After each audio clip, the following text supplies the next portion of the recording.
When I came home from my business trip, I found my daughter acting strange.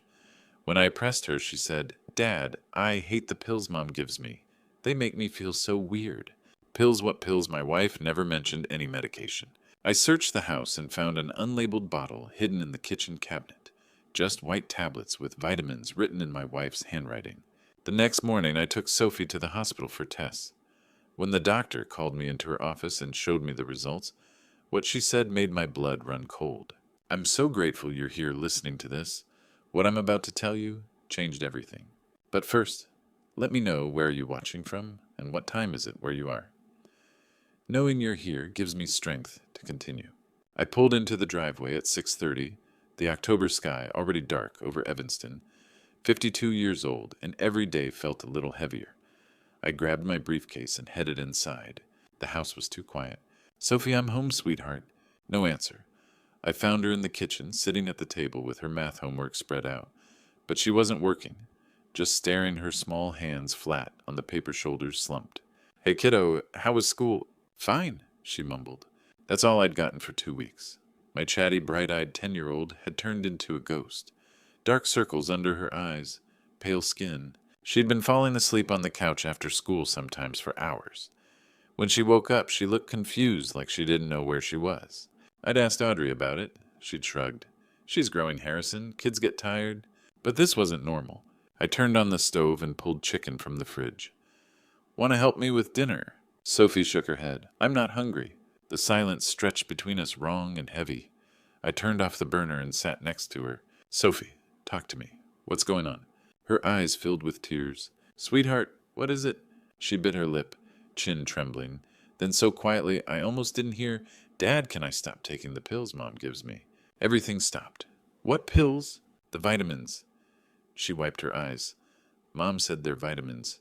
She's only given them to me a few times, but Dad, every time I take one I get so sleepy, like I can't keep my eyes open. And then I sleep for hours. When I wake up, my head feels fuzzy and weird." My heart pounded. "When did this start?" 2 weeks ago, maybe the first time was on a Saturday when you went to the office. Mom said it would help me focus better. But after I took it, I just crashed. I slept until dinner. Audrey never mentioned vitamins. Never told me she was giving Sophie anything. "How many times has she given them to you?" Sophie counted on her fingers. "4, I think. Maybe 5. Not every day, just sometimes. When she's home and you're not." A cold weight settled in my chest. "Sophie, can you show me the bottle?" She nodded and disappeared upstairs. I sat there, hands clenched, trying to keep my breathing steady. Sophie came back, holding a small plastic bottle. She placed it in my hand carefully, like it might explode. I stared at it. No label, no brand name. Just plain white plastic with a piece of masking tape stuck to the side. Written in Audrey's neat handwriting, "Vitamins." I opened it. Small white tablets, round, unmarked. My throat went dry. "Dad," Sophie's voice cracked. "Am I in trouble?" "No."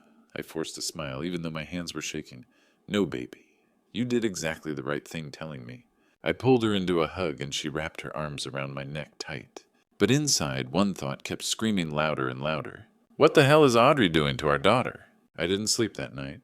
The pill bottle sat on the kitchen counter, a small white cylinder that seemed to glow in the darkness. Every time I closed my eyes, I saw Sophie's pale face. Every time I take one, I get so sleepy, Dad. At 3 a.m. I gave up, made coffee I didn't drink, stared at that bottle. Audrey came home around 10, breezing in with her laptop bag.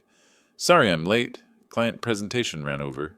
She kissed my cheek, went upstairs to check on Sophie. I said nothing, just watched her move through the house like everything was normal. But nothing was normal. At 6 a.m., the moment Northwestern Memorial's appointment line opened, I called. "I need to bring my daughter in today. It's urgent." "What's the nature of the emergency?" "I think she's been given something, a drug. I need her tested." They fit us in at 8:30. I woke Sophie gently. She blinked up at me, confused. "Dad, it's so early." "I know, sweetheart. We need to see a doctor this morning." Fear flashed across her face. "Am I in trouble?" I sat on her bed, smoothing her hair. "No, baby. I need to make sure you're safe. Get dressed, okay?" Audrey was in the shower. I left a note taking Sophie to doctor's appointment. Explain later. I didn't trust myself to say more. Northwestern Memorial was 15 minutes away. Sophie sat quietly, clutching her backpack. I wanted to tell her everything would be okay, but I didn't know if that was true. Dr. Monica Foster met us in the pediatric wing, a woman in her 40s, with sharp eyes and gray hair pulled back. She shook my hand firmly. Mr. Cole, what's going on? I explained as calmly as I could. Sophie had been exhausted for 2 weeks, sleeping for hours. My wife had given her pills, supposedly vitamins, but they made Sophie extremely drowsy. Dr. Foster's expression darkened. How many times? 4 or 5, Sophie whispered. Over 2 weeks. Do you have the bottle? I handed it to her. She examined it, jaw tightening. This isn't labeled. We need a toxicology screen immediately. They took Sophie to the lab. I watched through the window as a nurse drew blood from her small arm. Sophie was brave. She didn't cry, just looked away. 45 minutes. I sat in that waiting room watching the clock. Each minute felt like an hour. I texted Audrey at Northwestern with Sophie. Don't worry. We'll call soon. She responded immediately. What happened? Is she okay? I didn't answer. Finally, Dr. Foster emerged holding a printout. Her face was grim. Mr. Cole, your daughter has diphenhydramine in her system. High levels. It's an antihistamine found in adult sleep aids. In children, especially at these doses, it causes severe drowsiness, confusion, and with repeated use, she paused. Cognitive damage, possibly permanent. The room tilted. What? Someone has been giving your daughter adult-strength sedatives. Dr. Foster's voice was controlled, careful. Where did she get these pills? My throat was so dry I could barely speak. From her mother. Dr. Foster went very still. Her pen stopped moving on the chart. She looked up at me, and I saw something shift in her expression, professional concern hardening into something else. Alarm, maybe even anger. Mr. Cole, she said quietly, we need to talk about next steps. I drove home in silence. Sophie slept in the back seat, exhausted from the blood draw. I kept glancing at her in the rearview mirror, her small body curled against the door, breathing deep and steady. Cognitive damage, possibly permanent. Dr. Foster's words echoed relentlessly, and beneath them one question clawed at me. Why would Audrey do this? I tightened my grip on the steering wheel. I needed answers, but more than that, I needed to protect Sophie. Whatever was happening, my daughter couldn't be caught in it anymore. I pulled into a Best Buy parking lot. Sophie stirred as I shut off the engine. Dad, where are we? Just need to grab something, sweetheart. Be right back. Inside, fluorescent lights buzzed. A young employee with a tag reading Tyler approached. Can I help you find something, sir? Security cameras, I said. Something discreet. For home monitoring. Tyler nodded and guided me to a display. He pointed to a device disguised as a phone charger. Popular model. Plugs into any outlet. Live streams to an app. Clear audio 1080p video. You can access it anywhere. I'll take it. 20 minutes later, I parked outside a small Oak Park house. Judith's place. Audrey's mother. A neat bungalow with flower boxes under the windows. She opened the door, smiling. Harrison and my sweet Sophie. What a lovely surprise. Hi, Judith. I forced a smile. I hate to ask last minute, but Audrey and I are doing some repairs this weekend. Lots of dust and noise. Could Sophie stay with you a few days? Judith brightened. Of course we'll bake cookies. Watch movies. Sophie looked up confused. Why can't I stay home, Dad? I knelt to meet her eyes. I need to fix some things, honey. You'll have more fun here with Grandma. Trust me, okay? She nodded, though uncertain. Judith took her hand. Come on, sweetheart. Let's get you settled. I watched them disappear indoors, something twisting painfully inside me. I was lying to everyone, Judith, Sophie. But what choice did I have? The house felt different when I walked in. Empty. Cold. I stood in the living room, taking in the gray sectional. The coffee table where Sophie did homework. The framed photos our wedding, her first birthday, the Michigan trip. 12 years of marriage, 10 years raising a daughter. Had it all been a lie? I forced myself to focus. I unplugged the lamp beside the sofa and replaced it with the camera charger. It blended perfectly, just another block and an outlet. I angled it to capture the sofa and front hallway. Then I opened the app on my phone. The live stream flickered on clear, picture-crisp audio. I heard the fridge humming. I walked across the room, testing the frame. The camera caught everything. Perfect, I muttered. Back in the driveway, I sat in my car staring at the house. For 12 years, I'd called it home. The place where we built our life, where we raised our daughter. Now it felt like a stranger's house. My phone buzzed. Audrey. Honey, leaving work early today. Want me to pick up dinner? I stared at the message. My thumb hovered heavy. Finally, I typed, sure, that'd be great. Her reply came instantly. Perfect. See you soon. Love you. Love you too. I hit send and felt sick. I looked back at the house at the window near the hidden camera. Let's see what you do when I'm not here, Audrey. Monday morning, 7:15. I kissed Audrey goodbye at the door, my briefcase in hand, car keys jingling. She smiled up at me, still in her bathrobe. Have a good day, honey. You too. You're working from home today. Yeah, I've got that presentation to finish. She squeezed my hand. Love you. Love you too. The lie tasted like ash. I pulled out of the driveway and drove 2 blocks before turning into a coffee shop parking lot. Found a spot in the back corner where I had a clear view but couldn't be seen from the street. The camera was in place. I'd set everything up Friday night. I opened the app on my phone. The screen flickered, then resolved into a live feed of our living room. Empty. The gray couch. The coffee table. The front door at the edge of the frame. I waited. At 8:30, Audrey appeared on screen. She'd changed out of her bathrobe. Now she wore dark jeans and a fitted sweater, her hair styled, makeup done. Not the clothes you wear to work alone at home. She sat on the couch with her laptop and coffee, scrolling through her phone, smiling at something, typing. My chest tightened. The morning crawled by. I watched her work, make calls, laugh at something on her screen. At 10:30, she got up and disappeared, probably to the kitchen. Came back with a glass of water. Normal. Everything looked so normal. Then at 11:45, the doorbell rang. I sat up straight, my heart suddenly pounding. Audrey jumped up from the couch, checked her reflection in the hallway mirror, smoothing her hair. Then she opened the front door. A man stepped inside. Tall, mid-30s, dark hair, good-looking, wearing a leather jacket and jeans. I zoomed in on my phone screen, my hands shaking. Gavin Pierce. The name hit me like a punch. I remembered him now. Audrey had introduced us at her company holiday party 6 months ago. This is Gavin, one of our new associates. He's brilliant. She'd been glowing when she said it. I'd shaken his hand, smiled, made small talk about the Bears game. Now I watched him step into my house. Watched Audrey close the door behind him. Watched her lean in and hug him, not a colleague hug. Not a friendly hug, an intimate hug. My vision blurred at the edges. They moved to the couch. Audrey disappeared off screen, came back with 2 glasses and a bottle of wine. Wine. At noon on a Monday. She poured.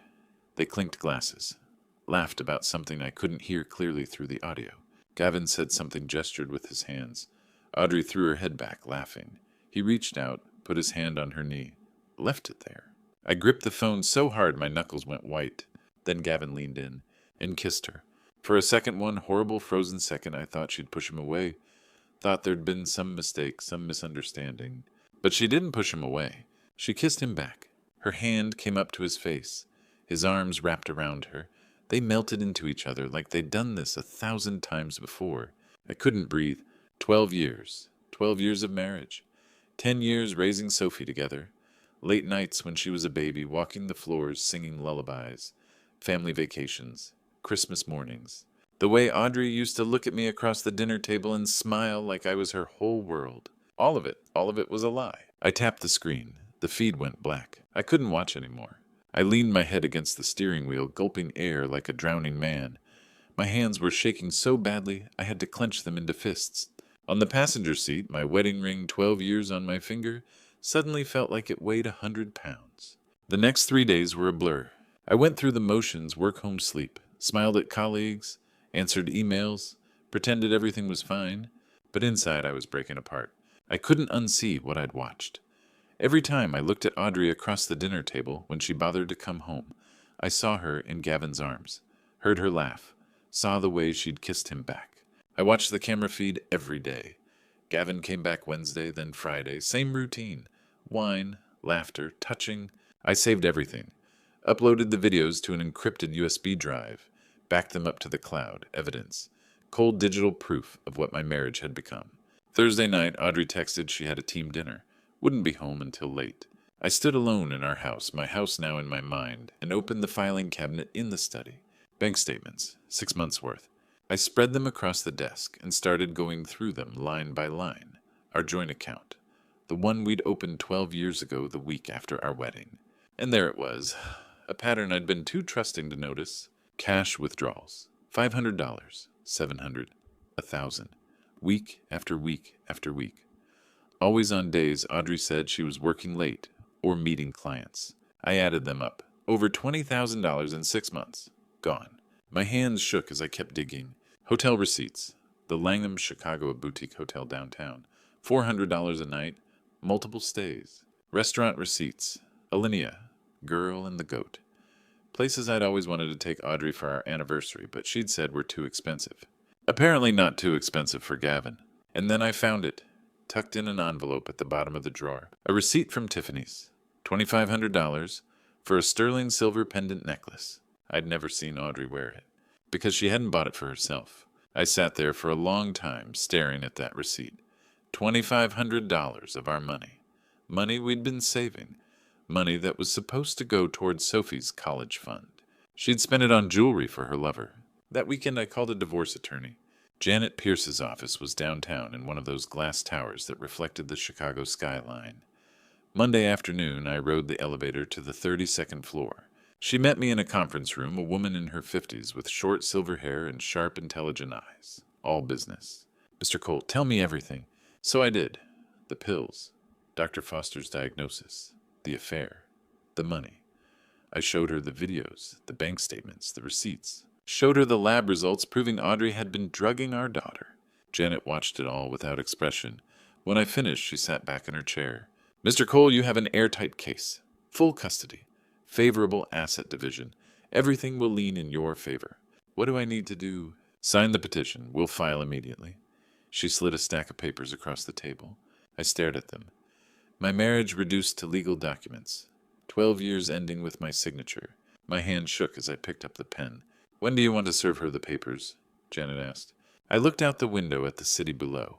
Chicago stretched out in every direction, a place full of people, living their normal lives, unaware that mine had just imploded. "Not yet," I said quietly. "I want her to see who she really is first. I want her mother to know what she's done to Sophie." Janet nodded slowly. "A confrontation, risky but effective. I need her to face it, all of it. Then we'll wait. But when you're ready, call me. We move fast."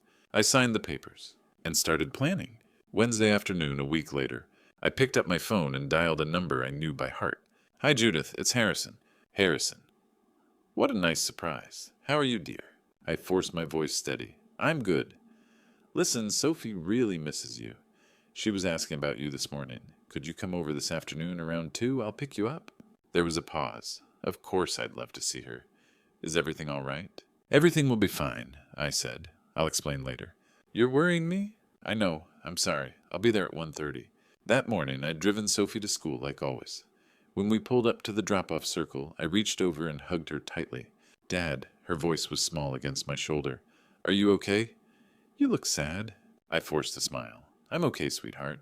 Daddy just has something important to handle today." "Is it about Mom's pills?" My chest tightened. "Yeah, baby. I'm making sure you're safe. I love you so much." "I know." She hugged me again. "I love you too." I watched her run toward the building, ponytail swinging. She turned to wave before disappearing inside. I sat gripping the wheel, telling myself, I'm doing this for you, to protect you. I called Audrey next. "Hey, honey, I have to meet an important client in Oak Park this afternoon. I'll be back late." "Oh, okay," she said, sounding pleased. "Take your time. I'm working from home today anyway." "Great. See you tonight." I hung up before she could add anything else. At 1:30, I reached Judith's house.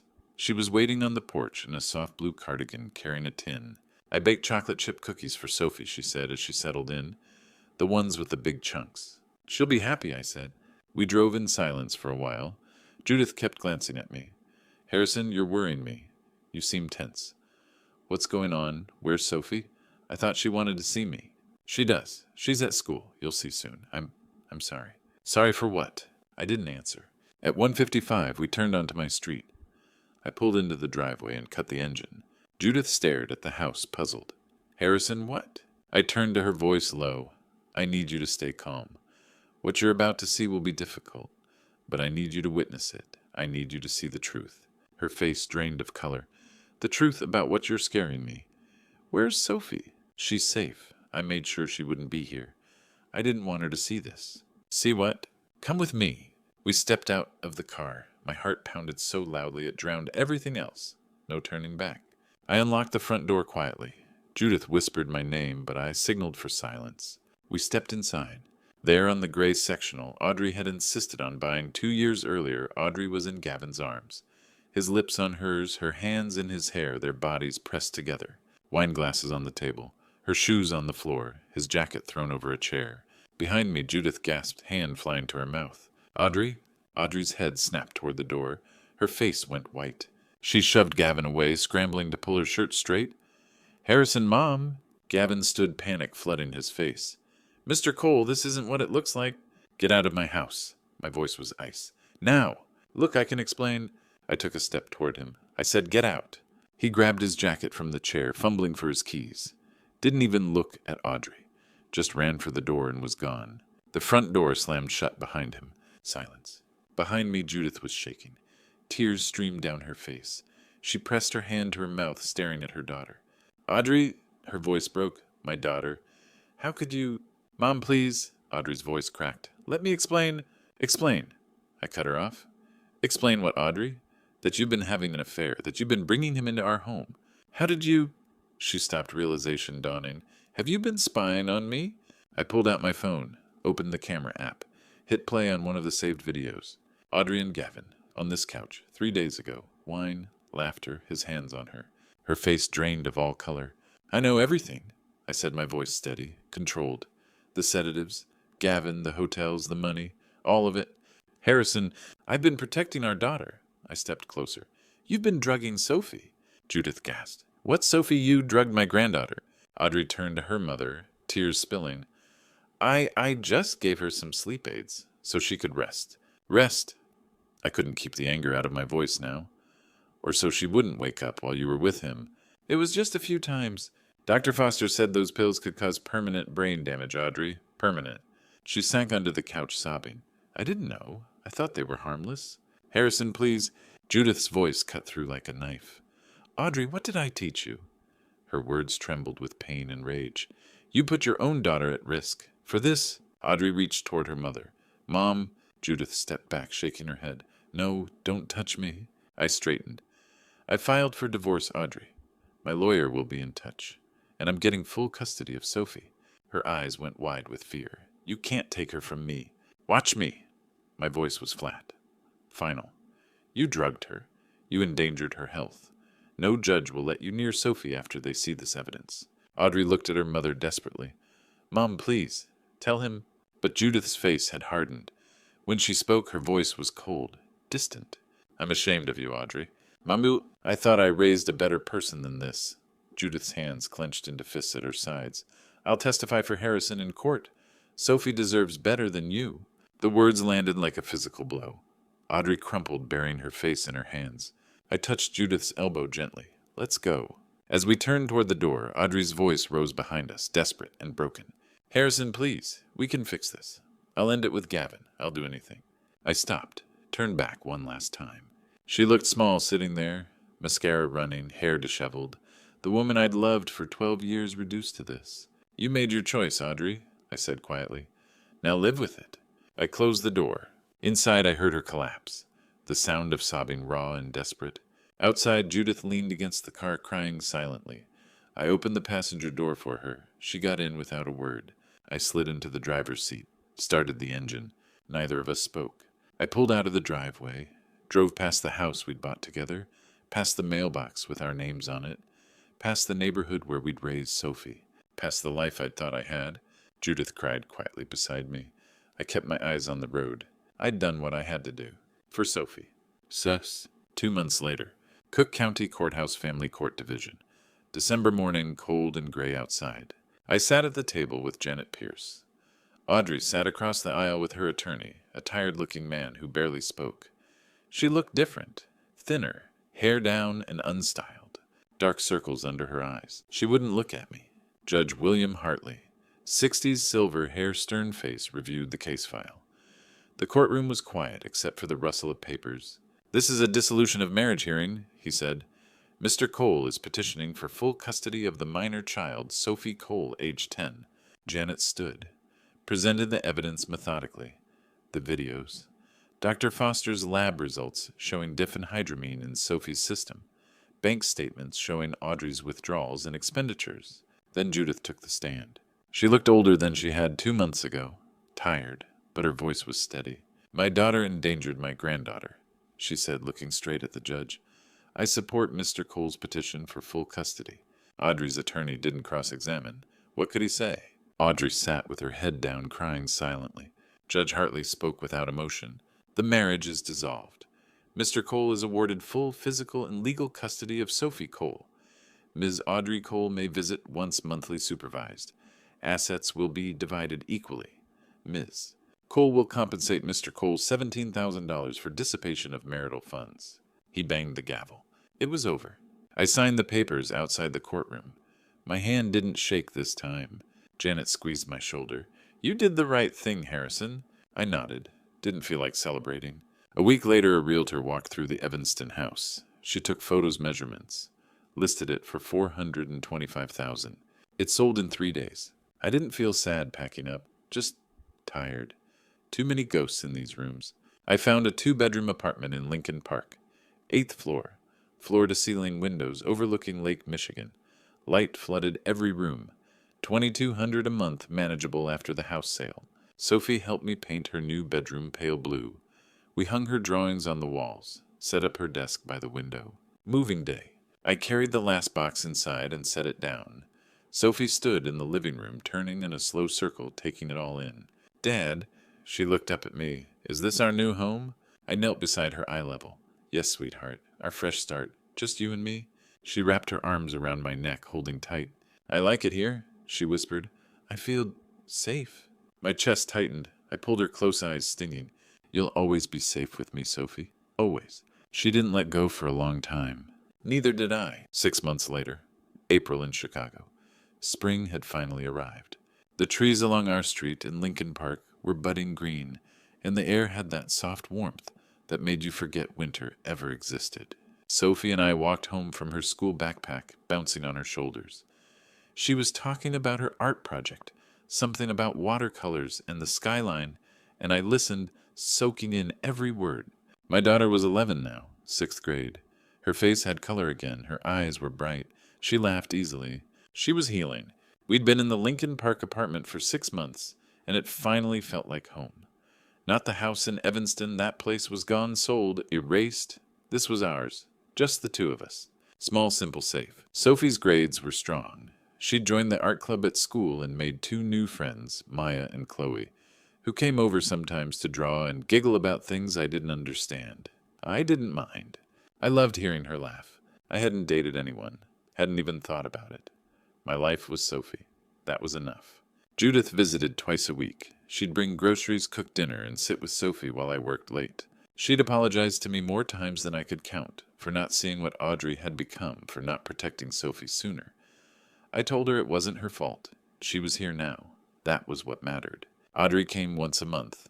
Court-ordered supervised visits at a community center downtown. Sophie went. She sat across from her mother for an hour, polite but distant. She answered questions. She didn't smile. When I picked her up afterward, she never wanted to talk about it. I didn't push. One Saturday afternoon in mid-April, Sophie and I went for a walk along the lakefront. The water was calm, the sun warm on our faces. Families were out, kids on bikes, couples holding hands, dogs running loose. We sat on a bench near the pier, watching the boats drift by. Dad, Sophie said quietly. Yes, sweetheart? She hesitated. Do you think it's okay that I don't miss her? I turned to look at her. Her face was serious, uncertain. Your mom? She nodded. I know I'm supposed to. But I don't. Is that bad? I took a slow breath, choosing my words carefully. Sophie, what your mom did was wrong. She hurt you. And it's okay to feel however you feel about that. You don't owe her forgiveness. Not yet. Maybe not ever. That's your choice. But she's still my mom. She is. And maybe someday you'll feel differently. Maybe you won't. Either way, I'll be here. You don't have to carry that weight alone. She leaned her head against my shoulder. We sat there for a long time, watching the water. I'm happy here, Dad, she said softly. With you and Grandma Judith, I feel safe. I wrapped my arm around her, my throat tight. That's all I ever wanted for you, kiddo, to feel safe. By the time we got home, the sun was setting, casting long shadows across the apartment. Judith had left a pot of soup on the stove and a note on the counter. Dinner's ready. Love you both. Grandma J. Sophie smiled when she read it. She set the table without me asking. We ate together, the 3 of us, me, Sophie, and Judith's soup. The window was open, letting in the cool spring breeze. The city hummed outside, alive and moving, but inside it was quiet, peaceful. Sophie did her homework at the kitchen table. I sat across from her, sketching designs for a new project. She looked up occasionally, catching my eye, smiling, and I realized something. We'd made it, through the darkness, through the pain, through everything. We were okay. Later that night, after Sophie had gone to bed, I stood by her doorway and watched her sleep. Her breathing was steady, her face relaxed. No nightmares, no fear, just peace. I thought about everything we'd been through. The lies, the betrayal, the fight to protect her, the long road to this moment. And I thought about the future, the two of us, building something new, something real. I closed her door gently and walked back to the living room. The city lights twinkled outside the window. Somewhere out there, life kept moving. But here in this apartment, in this moment, everything was exactly as it should be. Sophie was safe. She was happy. And so was I. Looking back now, I realize how close I came to losing everything that mattered. If I'd ignored Sophie's words that night, if I'd convinced myself Audrey would never hurt our daughter, if I'd stayed silent out of fear or denial, I don't know where we'd be today. This true story taught me something I'll carry forever. Trust your instincts. When something feels wrong, it probably is. Don't wait for proof to protect the people you love. Act, investigate. Fight for them even when it's terrifying. I've been collecting grandpa stories from other fathers, men who wished they'd seen the signs sooner, who shared their own true story moments with me. I'm sharing these grandpa stories because I don't want you to wait, like I almost did. This true story isn't just mine anymore. It belongs to every parent who's ever felt that gut-wrenching doubt. Don't ignore the red flags. Don't let loyalty blind you to danger. Your child's safety comes first, always. There were nights I prayed asking God for strength, for clarity, for the courage to do what was right.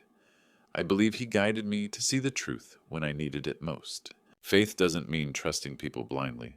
Sometimes it means having the courage to confront ugly truths. These grandpa stories and true story experiences are meant to be shared so others learn. So please, if this resonated with you, leave a comment below sharing your thoughts. Hit that subscribe button and turn on notifications so you never miss another true story from this channel. Share this video with someone who needs to hear it today. You're not alone. Harrison,